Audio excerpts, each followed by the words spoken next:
Shri M പ്രകാശം master, അതിദരിദ്രരെ കണ്ടെത്തിയ സർവേയുടെ വിശ്വാസ്യതയെ പ്രതിപക്ഷവും ചോദ്യം ചെയ്യുന്നുണ്ട്.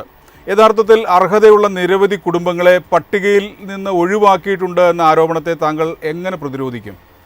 നിലപാട് സംബന്ധിച്ച് നമുക്ക് കഴിഞ്ഞ 9 വർഷക്കാലമായി കൃത്യമായ ബോധ്യമുണ്ട്.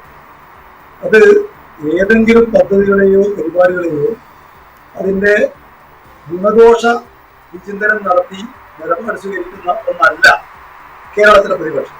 അങ്ങനെ ആയിരുന്നുവെങ്കിൽ നിരവധി പദ്ധതികൾ, ഇപ്പോൾ നമ്മുടെ ഹൈവേ നിർമ്മാണം, KFON പദ്ധതി, അതുപോലെ തന്നെ AI ക്യാമറ പദ്ധതി, അതുപോലെ ഒട്ടനവധി പദ്ധതികൾ ഇക്കാലത്ത് ഇടതുപക്ഷ ജനാധിപത്യ നേതൃത്വത്തിൽ നടന്നിട്ടുണ്ട്. പക്ഷെ ഓരോ പദ്ധതികളോട് പോലും വളരെ പ്രത്യക്ഷമായ നിലയ്ക്ക് ജനങ്ങൾക്ക് ഗുണമുണ്ടാക്കുന്ന പദ്ധതികൾ ഉൾപ്പെടെയുള്ള ഒരു പദ്ധതികളോടും സഹകരിച്ച ഒന്നല്ല കേരളത്തിലെ പ്രതിപക്ഷം. ക്രിയാത്മകമായ പ്രതിപക്ഷം എന്നുള്ള പങ്ക് ഒരിക്കലും കേരളത്തിലെ ഗവൺമെന്റ് നിർവഹിച്ചിട്ടേയില്ല. ഈ പശ്ചാത്തലത്തിൽ വേണം ഇത്തരം കാര്യങ്ങളെ സംബന്ധിച്ച് അവർ നടത്തുന്ന വിലയിരുത്തലുകളെ നമ്മൾ പരിഗണിക്കാം. ഇവിടെ നിതി ആയോഗിന്റെ കണക്കുകളെ അടിസ്ഥാനപ്പെടുത്തി വളരെ വിശദമായൊരു സർവേയിലൂടെയാണ് കേരളത്തിലെ അതിദരിദ്രമായ കുടുംബങ്ങളെ കണ്ടെത്താനുള്ള ഒരു പരിശ്രമം കേരളത്തിലെ ഗവൺമെന്റ് നടത്തിയത്. അതിൽ കൃത്യമായി കണ്ടെത്തിയ കുടുംബങ്ങളെ സംബന്ധിച്ചെല്ലാമുള്ള കാര്യങ്ങൾ പരസ്യപ്പെടുത്തിയിട്ടുണ്ട്.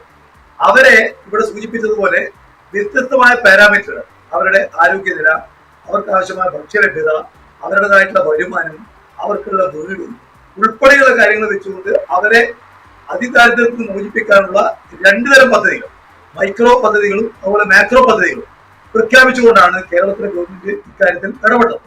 ആ ഇടപെട്ടതിന്റെ ഫലമായിട്ട് ഓരോ രംഗത്തും വീട് നിർമ്മിച്ചതിന്റെ കണക്ക്, അതുപോലെ ജീവനോപാധി ഇല്ലാത്തവർക്ക് ജീവനോപാധി കൊടുത്ത കണക്ക്, ഇതെല്ലാം സംസ്ഥാന ഗവൺമെന്റ് പ്രഖ്യാപിച്ചിട്ടുണ്ട്.